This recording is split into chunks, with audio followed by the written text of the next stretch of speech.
ये कहानी तारा नाम की एक लड़की की है जो अपनी माँ जानकी के साथ किशनगंज नगर में रहती थी। तारा जब छोटी थी तभी उसके पिता कैलाश की किसी गंभीर बीमारी के चलते मौत हो गई थी। तारा को उसकी माँ ने बड़ी मुश्किल से पाल पोस कर बड़ा किया। तारा की माँ बहुत अच्छी टेलर थी।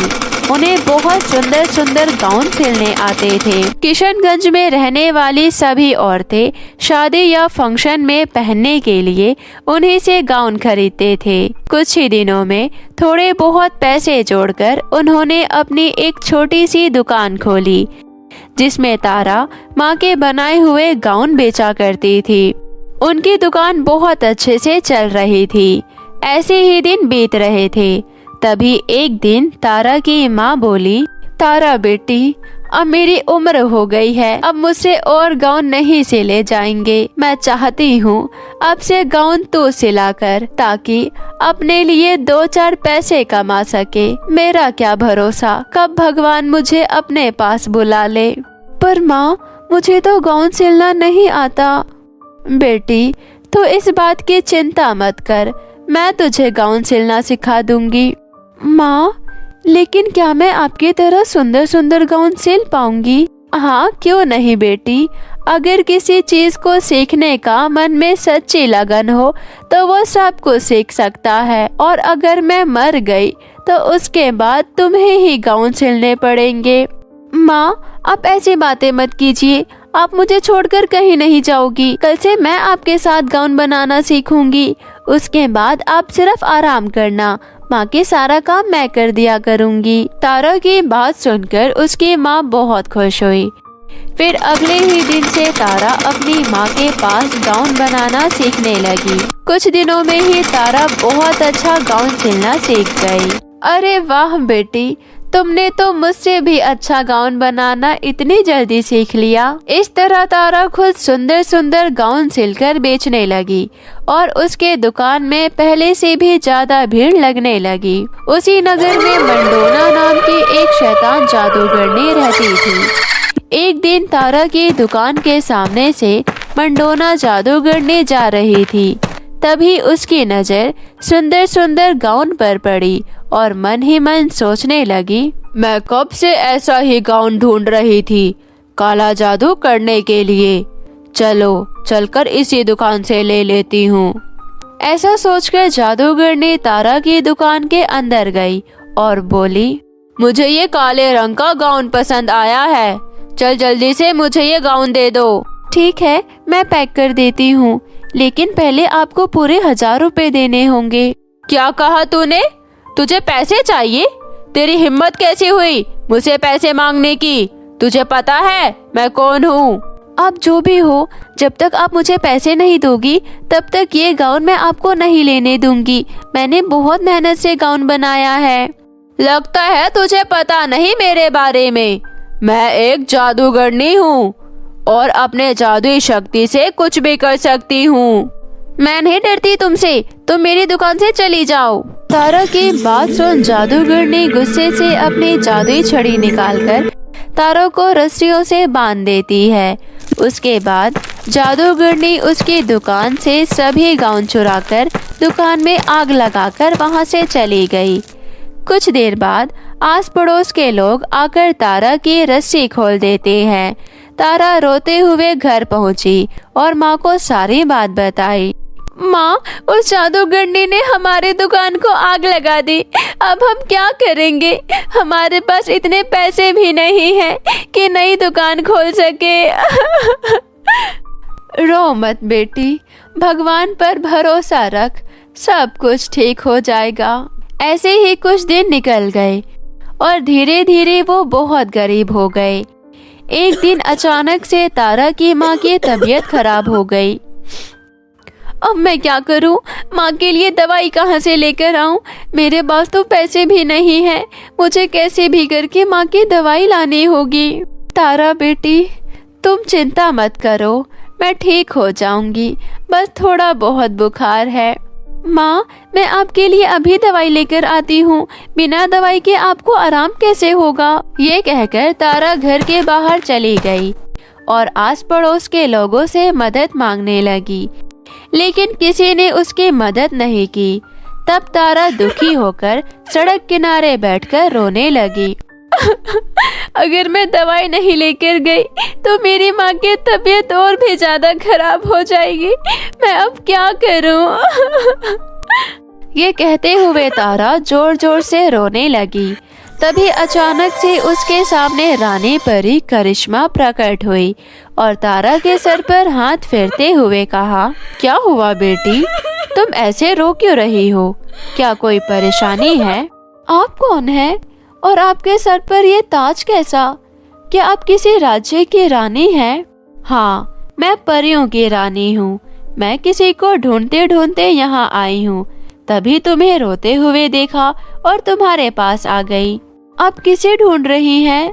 हमारे परिलोक के जेल से एक शैतान जादूगरनी भागकर पृथ्वीलोक आ गई है और मैंने सुना है वो इसी नगर में रहती है। आप जिस जादूगरनी को ढूंढ रही हो, मैं उसे जानती हूँ। ये कहते हुए तारा रानी परी को सारी बात बताती है। वो जादूगरनी बहुत ही शैतान है। वो दूसरों को बहुत परेशान करती है। उसने तुम्हारे साथ भी बहुत गलत किया। मैं उसे सजा जरूर दूंगी और तुम्हारी सारी परेशानियां भी दूर कर दूंगी। ये कहते हुए रानी परी ने अपनी जादुई छड़ी घुमाई और एक चमचमाता हुआ गाउन प्रकट हुआ और देखते ही देखते वो जादुई गाउन एक विशाल जादुई गाउन घर में बदल गया। ये देख तारा हैरानी से उस घर को देखने लगी। तारा, ये एक जादुई गाउन का घर है। तुम इस घर के अंदर जाकर हर रोज जितने चाहे डिजाइनदार गाउन ले सकती हो और इन गाउन को बेचना शुरू कर दो। फिर तुम पहले से भी ज्यादा ढेरों पैसे कमा सकती हो। मुझे पता है मंडोना जादूगरनी तुम्हारी दुकान पर फिर से आएगी, तब मैं उसे पकड़ लूंगी।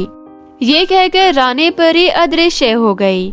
तारा जादुई गाउन के घर से ढेर सारे गाउन लेकर खुशी खुशी घर लौट रही थी कि तभी उसने रास्ते में अपनी जली हुई दुकान को पहले की तरह सही सलामत देखा।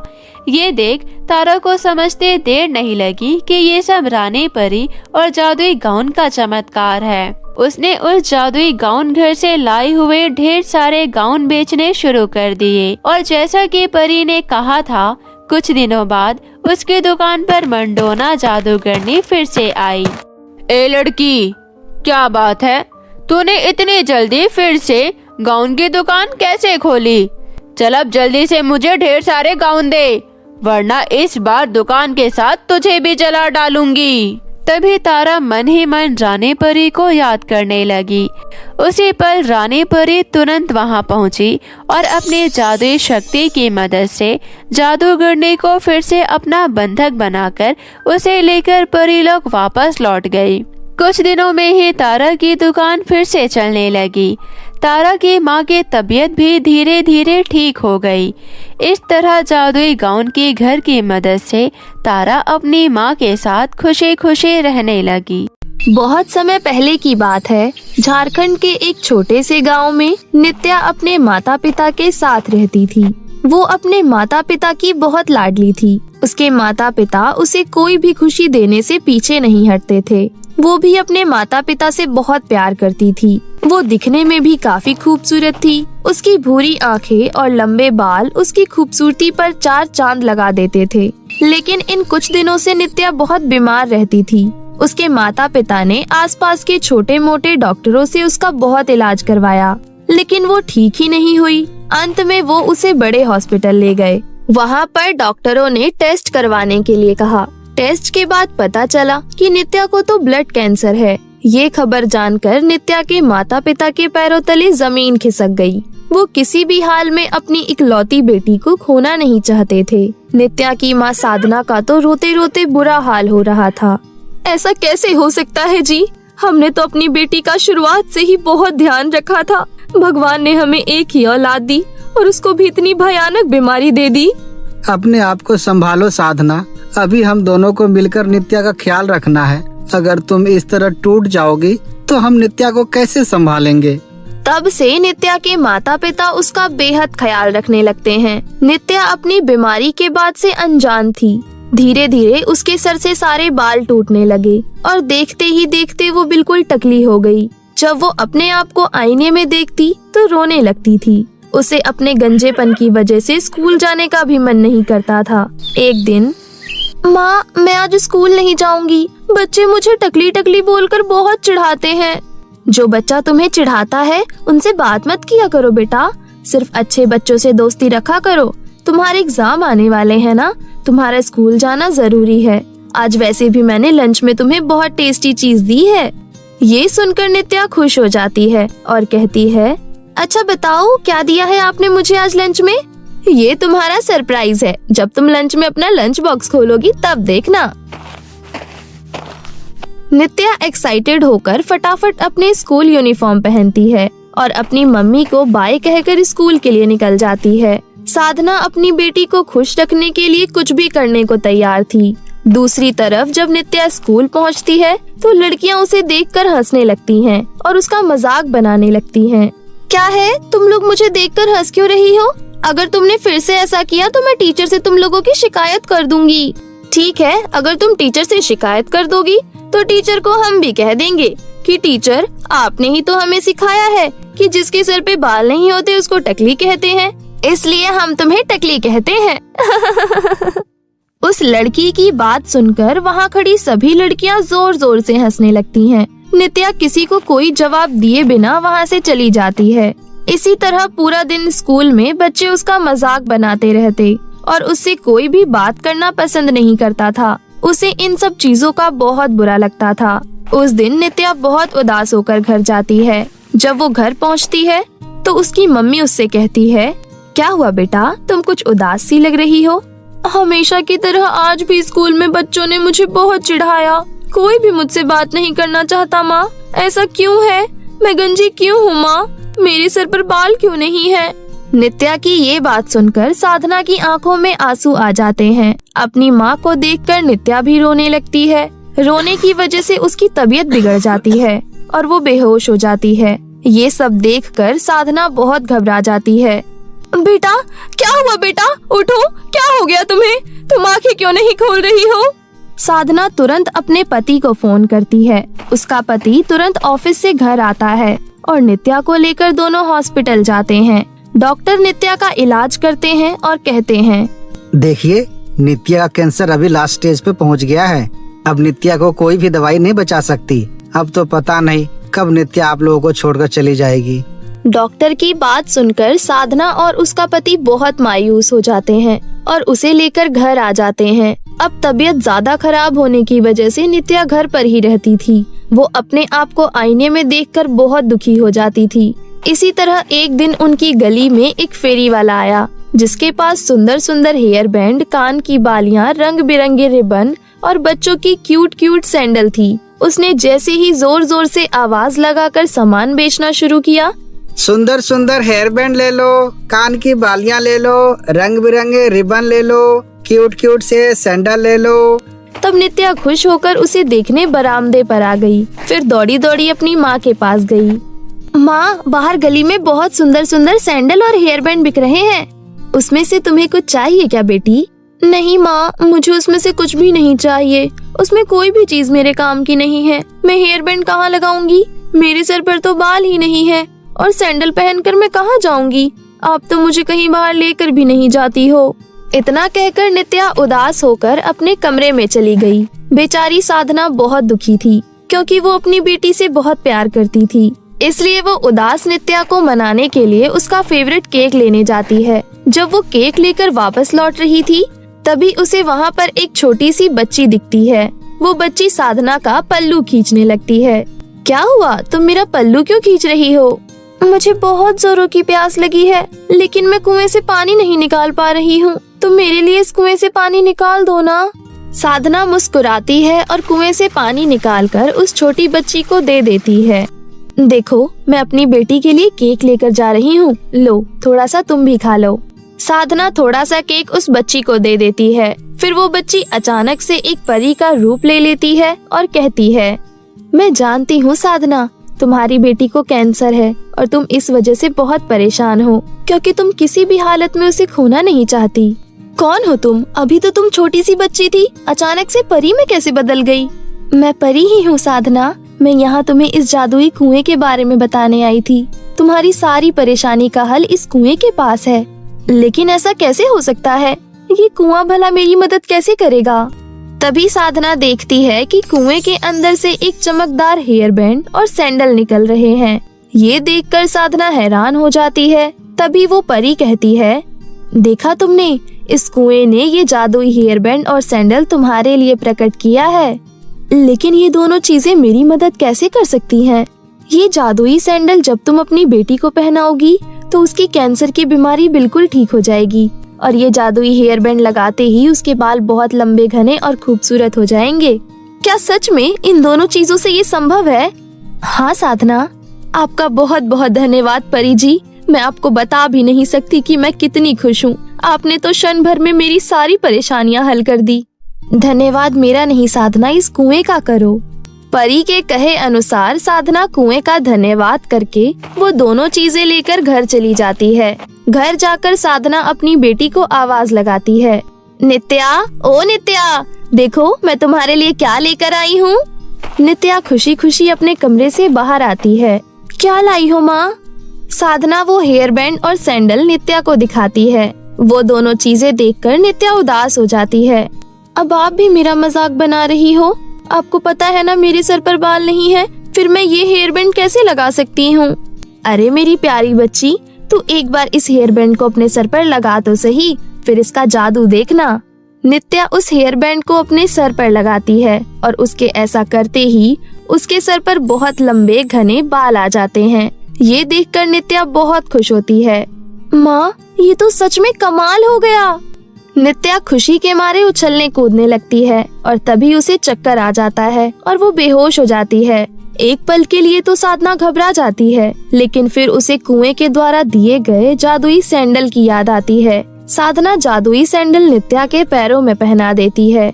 उसके ऐसा करते ही नित्या की आंखें खुल जाती है और वो अपने आप को बहुत ही अच्छा महसूस करती है। माँ, मुझे बहुत अच्छा फील हो रहा है। जैसे हमेशा पूरे शरीर में दर्द रहता था, अब बिल्कुल भी नहीं हो रहा। और देखो मेरे बाल भी लंबे हो गए। शाम को जब पिताजी घर आएंगे तब उन्हें मैं सरप्राइज दूंगी। शाम को जब साधना का पति घर आता है तो नित्या का बदला हुआ रूप देखकर वो बहुत हैरान हो जाता है। तब साधना अपने पति को सारी बात बताती है। सारी बातें जानकर साधना का पति भी बहुत खुश होता है। अब उस परिवार को किसी चीज का दुख नहीं था। जब डॉक्टर से नित्या को दिखाया जाता है तो पता चलता है कि नित्या की सारी बीमारी खत्म हो गई है। ये जानकर नित्या के माता पिता चैन की सांस लेते हैं। उस दिन के बाद से नित्या आम बच्चों की तरह अपनी जिंदगी व्यतीत करने लगती है और जो भी कैंसर की इस खतरनाक बीमारी से जूझ रहा होता है वो लोग जादुई हेयर बैंड और जादुई सैंडल की मदद से उसकी मदद किया करते थे। इस प्रकार लोगों की मदद करते हुए वो परिवार अपना जीवन खुशी खुशी व्यतीत करने लगता है। छोटी परी। प्रीतमपुर नामक राज्य में एक राजा राज करता था। राजा की 2 रानियां थी। बड़ी रानी कम सुंदर थी और छोटी रानी अत्यधिक सुंदर थी, जिसके कारण राजा छोटी रानी को अधिक प्रेम करते थे। बड़ी रानी बहुत ही सरल और नेक स्वभाव की थी, परंतु छोटी रानी को अपनी खूबसूरती पर घमंड था। वो घमंडी थी। एक दिन बड़ी रानी महल के बगीचे में टहलने गई। वहाँ छोटी रानी भी आ गई। छोटी रानी हमेशा बड़ी रानी को राजा के सामने गलत दिखाने की कोशिश करती, इसलिए वो जानबूझ के बगीचे में गिर गई और राजा से झूठ बोलकर उसकी शिकायत कर दी। महाराज, मैं बगीचे में टहलने गई थी, परंतु इन्हें मेरी खुशी देखी नहीं गई और इन्होंने मुझे धक्का दे दिया और मैं गिर गई। ये सुनकर राजा को बहुत गुस्सा आया और वो बड़ी रानी पर बहुत नाराज हुए, जिस कारण बड़ी रानी को बहुत दुख हुआ और वो रोती हुई महल से जंगल की ओर चली गई और एक नदी के किनारे आम के पेड़ के नीचे बैठकर वो जोर जोर से रोने लगी कि तभी नदी में से एक छोटी परी प्रकट हुई। उसने रानी से रोने का कारण पूछा। क्या हुआ प्रिय, तुम रो क्यों रही हो, बताओ मुझे। बड़ी रानी ने छोटी परी को सब कुछ सच सच बता दिया। बड़ी रानी की बात सुनकर परी बोली, ठीक है, मैं सब समझ गई। अब सुनो, मैं जैसा कहती हूँ वैसा ही करो। पहले इस नदी में 4 डुबकी लगाओ और फिर इस आम के पेड़ से एक आम तोड़ो। इतना कहकर परी गायब हो गई। बड़ी रानी ने वैसा ही किया जैसा कि परी ने कहा था। उसने जैसे ही नदी में 4 डुबकी लगाई, वैसे ही बड़ी रानी बहुत ही सुंदर अप्सरा में बदल गई। फिर नदी से बाहर निकलकर रानी ने परी के कहे अनुसार आम के पेड़ से एक आम तोड़ा। उसने जैसे ही आम तोड़ा, आम एक पालकी में बदल गई और बड़ी रानी को पालकी में बिठाकर उसके राज्य में वापस ले गई। राज्य के बाहर बड़ी रानी के इस तरह सुंदर तथा अप्सरा जैसा रूप देखकर राज्य के सभी लोग चकित रह गए। राज्य के बाहर बड़ी रानी के बड़े जोरों शोरों से चर्चे होने लगे। ये सब सुनकर राजा ने मंत्री से पता करने को कहा। जाओ बाहर जाकर देखो क्या बात है, ये इतना शोर किस लिए। मंत्री बाहर गया और उसने राजा को खबर दी कि महाराज, हर जगह बस बड़ी रानी के ही चर्चे चल रहे हैं। अच्छा, ऐसा क्या हो गया जो बड़ी रानी के इतने चर्चे चल रहे हैं? बड़ी रानी के इतने चर्चे सुनकर राजा ने तुरंत ही बड़ी रानी को महल में बुलाने का आदेश दिया। बड़ी रानी जैसे ही राजा के सामने आई, राजा उसे देखकर चकित रह गए। राजा ने बड़ी रानी से इसके पीछे का कारण पूछा। रानी ने राजा को सारी कहानी सुनाई। बड़ी रानी की बात सुनकर राजा को पछतावा हुआ और उन्होंने छोटी रानी को राज्य से बाहर निकल जाने का आदेश दिया। छोटी रानी ने पहले ही छुपकर रानी और राजा की हुई सारी बात सुन ली थी।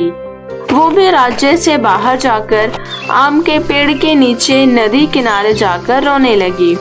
पिछली बार की जैसे इस बार भी छोटी परी प्रकट हुई। परी ने छोटी रानी से भी उसके रोने का कारण पूछा। छोटी रानी ने झूठ मूठ रानी के ऊपर दोष लगाया और कहा कि बड़ी रानी ने अपने स्वार्थ के लिए मुझे महल से धक्के मार के बाहर निकाल दिया।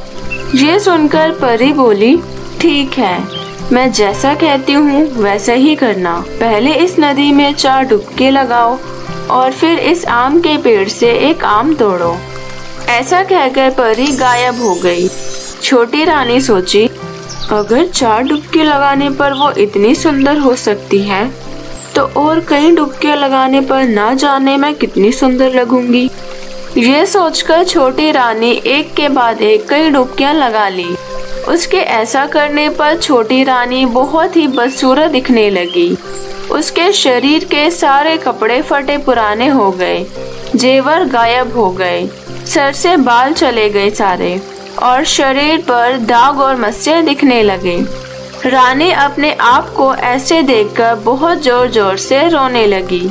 उसे समझ नहीं आ रहा था कि वो क्या करे। वो रोती हुई वापस महल की ओर गई। महल के सारे दरबारी लोग छोटी रानी को देखकर उस पर बहुत हंसने लगे। वो भागकर बड़ी रानी के पास गई और उससे माफी मांगने लगी, क्योंकि छोटी रानी को अपनी गलती का एहसास हो गया था। बड़ी रानी ने छोटी रानी को माफ कर दिया और इस तरह फिर सब महल में राजी खुशी रहने लगे। इसलिए दोस्तों कहा जाता है कि हमें कभी भी किसी भी चीज को लेकर घमंड नहीं करना चाहिए, क्योंकि जैसा करोगे वैसा पाओगे। तो दोस्तों अगर आपको हमारी ये कहानी अच्छी लगी हो तो अपने दोस्तों के साथ जरूर शेयर करें और हमारे चैनल को जरूर से सब्सक्राइब कर लें।